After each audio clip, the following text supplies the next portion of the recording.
पन्नगे च सुरेन्द्रे च कौशिके पाद संस्पृशि निर्विशेष मनस्काय श्री वीरस्वामिने नमः। आर्हत वाङ्मय में कहा गया है, सव्येहिं भूएहिं दयानुकंपी। आदमी के भीतर अनेक प्रकार की वृत्तियां होती हैं, भाव होते हैं। मानो भावों का एक स्टॉक, एक भंडार आदमी के भीतर में होता है। इसीलिए कभी आदमी क्षमा में दिखाई देता है तो कभी गुस्से में आ जाता है, कभी मार्दवपूर्ण व्यवहार करता है तो कभी वह अहंकार की भाषा भी बोलने लग जाता है। कभी खूब सरल लगता है, कभी छल कपट में आ जाता है, कभी संतोषी लगता है तो कभी लालच करते भी देखा जा सकता है, कभी हिंसा का भाव तो कभी अहिंसा का भाव। यूँ विभिन्न भाव आदमी के भीतर होते हैं। हिंसा और अहिंसा, कभी हिंसा की वृत्ति भी जाग सकती है तो आदमी अहिंसा में भी रहता है। आदमी के जीवन का एक भाव, बढ़िया भाव है दया, कि मन में दया की भावना रहे। शास्त्र में कहा गया, सव्येहिं भूएहिं दयानुकंपी। सब जीवों के प्रति दयानुकंपी रहो। दया का अर्थ है किसी को हितोपदेश देना, अच्छी बात बताना, हितकर एडवाइस दे देना। और दया का एक दूसरा अर्थ है रक्षा करना, अहिंसा रूप रक्षा। और रक्षा में मान लो कुछ विचार विमर्श विवाद हो जाए, नहीं मारना किसी को, यह अहिंसा रूप है। वो भाव तो संभवतः काफ़ी निर्विवाद है। तो मन में यह भावना कि मेरी ओर से किसी को तकलीफ न हो और जितना संभव हो सके मैं स्वयं की आत्मा का और दूसरों की आत्मा का पाप आचरणों से रक्षा करने का प्रयास करूं। दुनिया में युद्ध भी होते हैं। युद्ध भी बाहर बाद में होता है, पहले शुरू उसका प्रारंभ भीतर में होता है। समरांगण में बाद में होता है और भावांगण में वह मानो पहले ही उभर जाता है। हिंसा की वृत्ति है तो हिंसा की प्रवृत्ति हो जाती है। वृत्ति ही नहीं है तो जानबूझकर आदमी हिंसा की प्रवृत्ति भी संभवतः नहीं कर सकता। तो आदमी हिंसा से बचने का प्रयास करे। भी बिना मतलब मेरी ओर से किसी को मैं तकलीफ नहीं दूं, यह अहिंसा की एक सामान्य न्यूनतम भावना। बेगुनाह को, निरपराध को मैं जानबूझकर संकल्प के रूप में तकलीफ न दूं और मेरी ओर से किसी को बिना मतलब कष्ट क्यों पड़े, यह अनुकंपा की भावना। भगवान महावीर के पास उनका नवदीक्षित शिष्य मुनि मेघ कुमार आ गया। मन में था कि यह साधुपना मैं नहीं पाल सकता, बहुत यहाँ अच्छी व्यवस्था नहीं है। साधुपना सौंप करके मुझे तो जाना है। मानो साधुपना या उपकरण सौंपने के लिए भगवान महावीर के पास आया। भगवान महावीर तो सर्वज्ञ थे, मन की भावना को जानने वाले थे। भगवान महावीर ने उस गिरते हुए शिष्य को बचाने का प्रयास किया।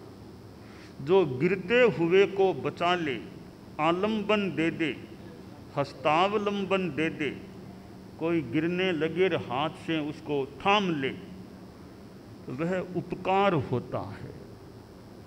भगवान महावीर ने मानो एक संयम से गिरते हुए साधु को बचाने का प्रयास किया। भगवान महावीर ने जब मुनि मेघ कुमार आया और फरमाया कि अई मेघ, थोड़ी सी कठिनाई से तुम अस्थिर परिणामी बन गए।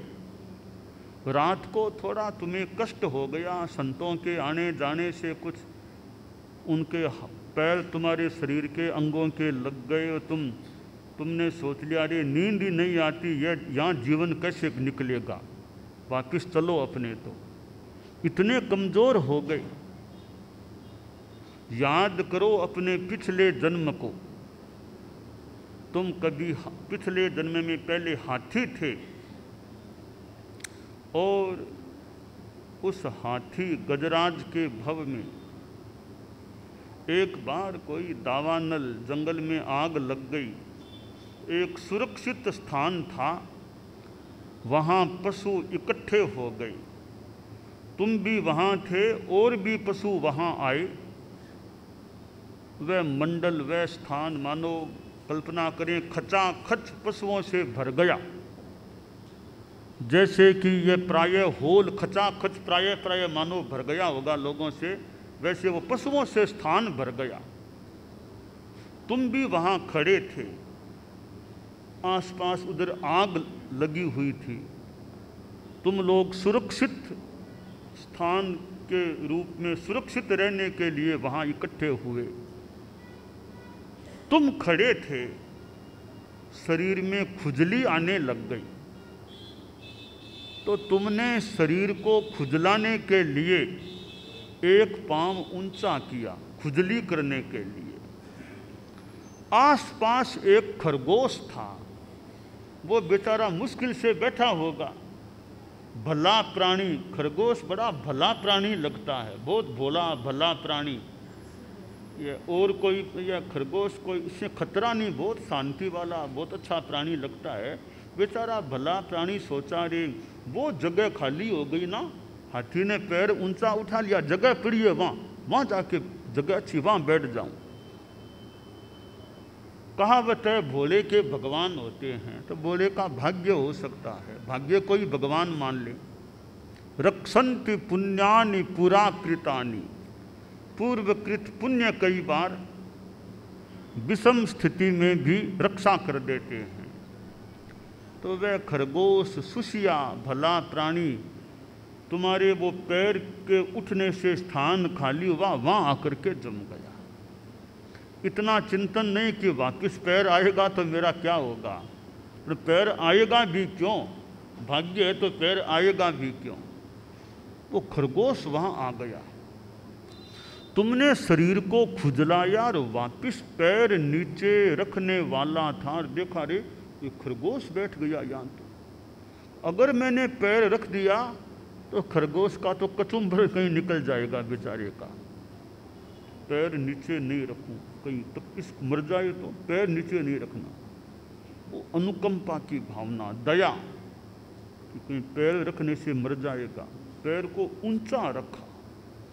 अब हाथी भारी शरीर वाला और यूँ पैर को ऊंचा रखना थोड़ा मुश्किल काम हो सकता है।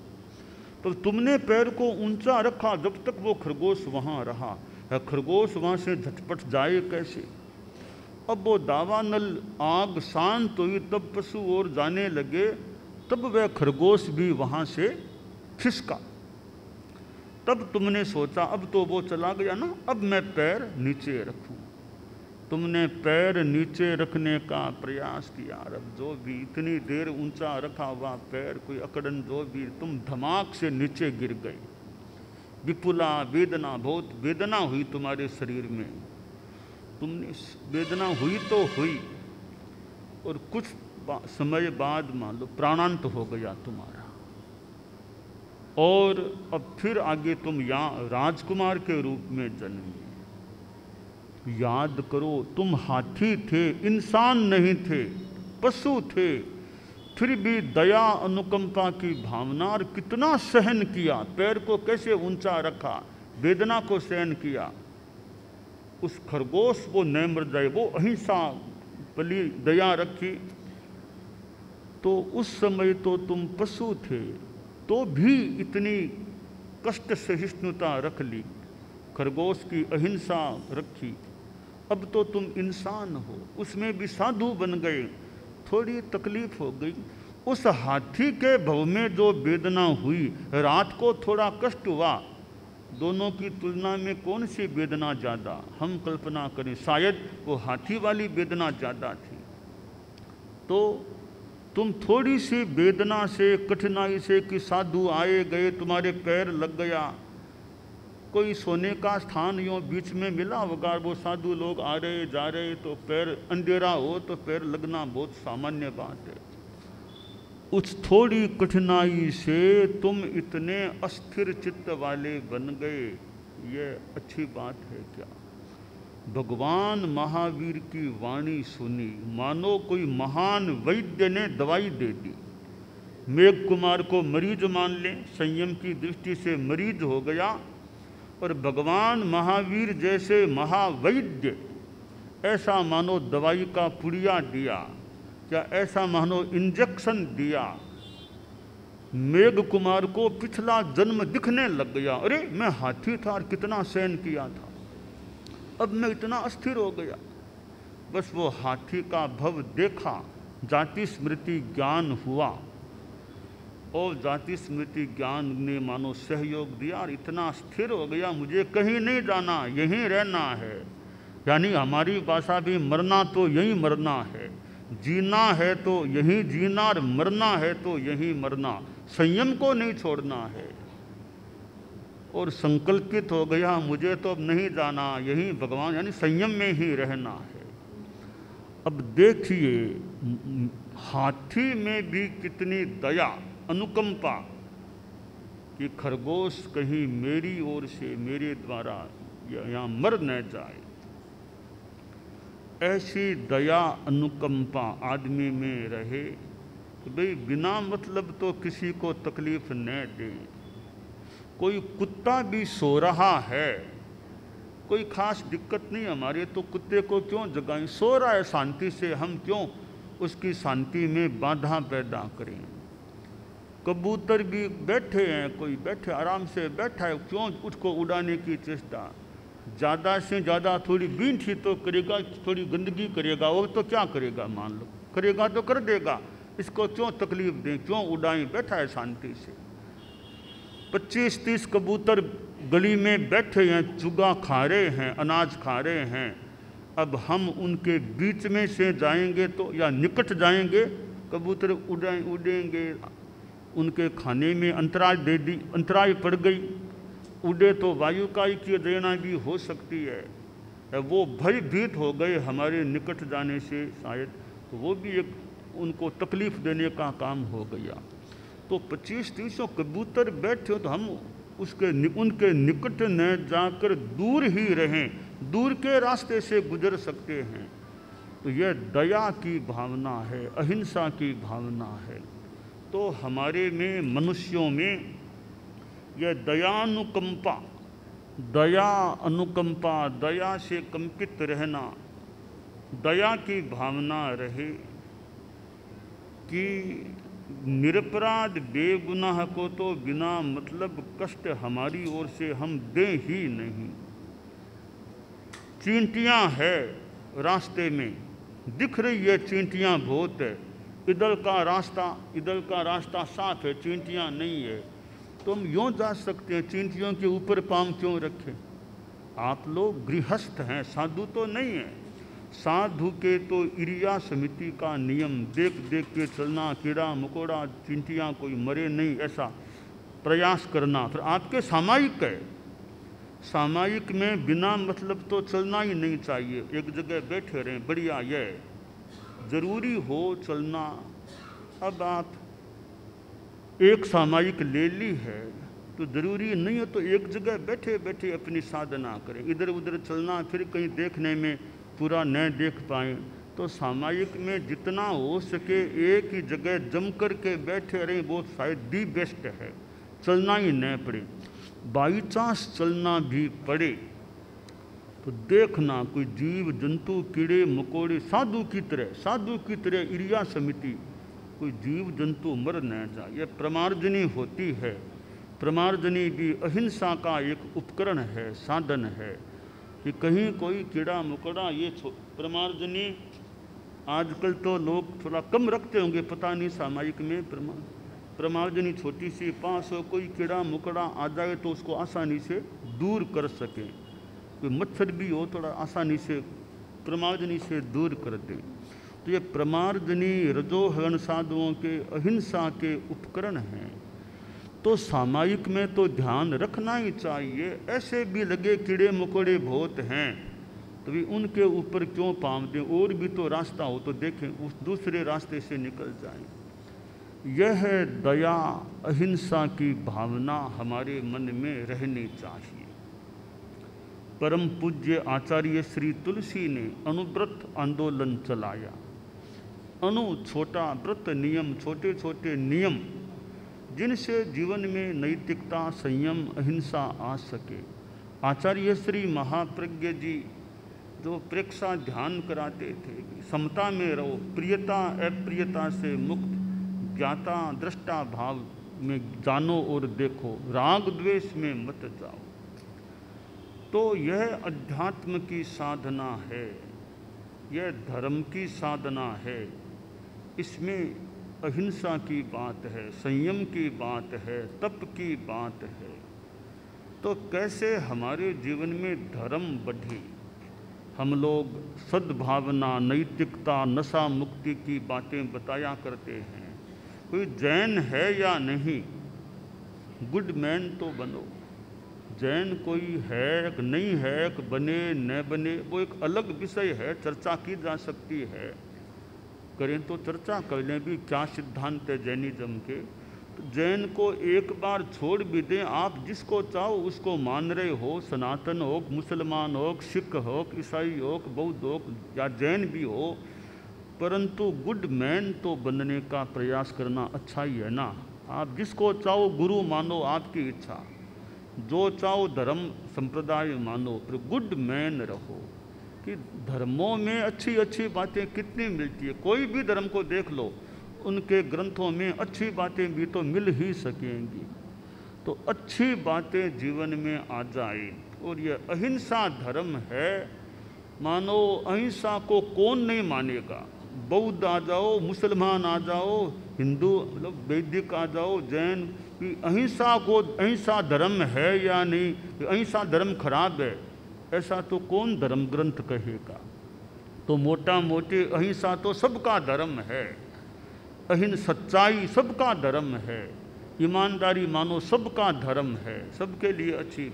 संयम रखना यथा औचित्य के साथ सबके लिए अच्छी बात मोटा मोटी हो सकती है। तो हम सद्भावना, नैतिकता, नशा मुक्ति की बात बताते हैं कि सबके प्रति सद्भावना। कोई भी धर्म का आदमी, किसी भी जाति का आदमी हो, जाति संप्रदाय आदि को लेकर दंगा फसाद, मार काट, हिंसा, इनमें नहीं जाना चाहिए। और नैतिकता, जो भी काम करो उसमें ईमानदारी रखने का प्रयास रखो। Honesty is the best policy.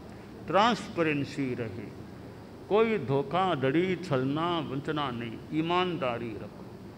थोड़ा पैसा आपको कम मिले तो कोई बात नहीं, ईमानदारी भी एक संपत्ति है। पैसा आपके लिए संपत्ति है तो ईमानदारी भी संपत्ति है। तो हम नैतिकता, ईमानदारी का ध्यान रखें। और नशा मुक्ति, ये शराब, सिगरेट, बीड़ी, खैनी, गुटखा आदि नशीली चीज़ों के सेवन से बचे।